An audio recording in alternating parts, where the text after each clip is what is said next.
দুনিয়া যতই সাজাও বান্দা মনে রাখো তুমিও থাকতা না, দুনিয়াও থাকতো না।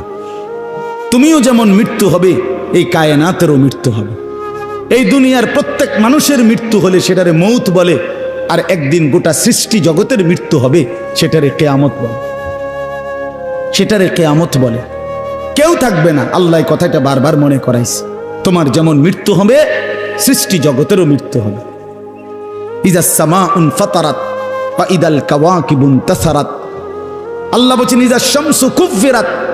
আল্লাহ তাআলা এভাবে বারবার বলছে ইজাস সামাউন শাক্কাত, আসমান ভেঙে যাবে, চূর্ণ বিচূর্ণ হয়ে যাবে, তারকারাজি খসে খসে পড়বে, সূর্য চন্দ্র আলোহীন হয়ে পড়বে।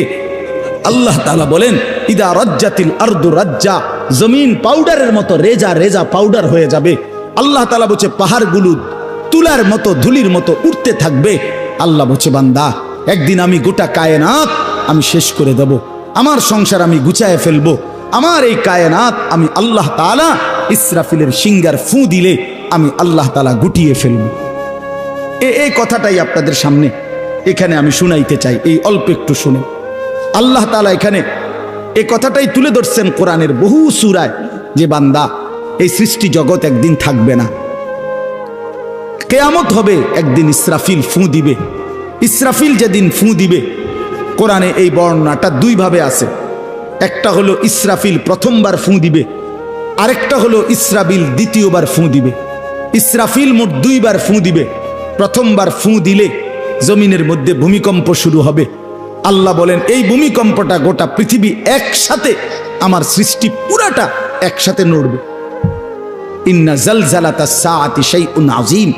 আল্লাহ বলেন বান্দা দুনিয়ায় বহু ভূমিকম্প তুমি দেখছো, তবে মনে রেখো কিয়ামতের ভূমিকম্প, ইসরাফিল ফু দিলে প্রথম যে ভূমিকম্প হবে, কিয়ামত সংঘটিত হওয়ার জন্য, গোটা সৃষ্টিটা ভেঙে চুরে যাওয়ার জন্য, সেটা হবে বড়ই ভয়ানক।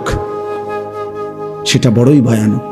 ইয়াউমা তারাউনাহা তাদহালু কুল্লু মুরদিআতিন আম্মা আরদাআত।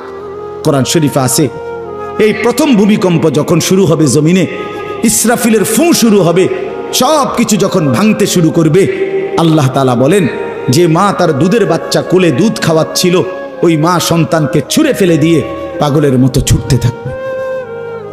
ওয়াতাদাউ কুল্লু যাতি হামলিন হামলাহা, যে মায়ের পেটের বাচ্চা 10 মাস পূর্ণ হয়ে গেছে, এই আর ঘন্টা 2-4 ঘন্টা পরে বাচ্চাটা প্রসব হবে।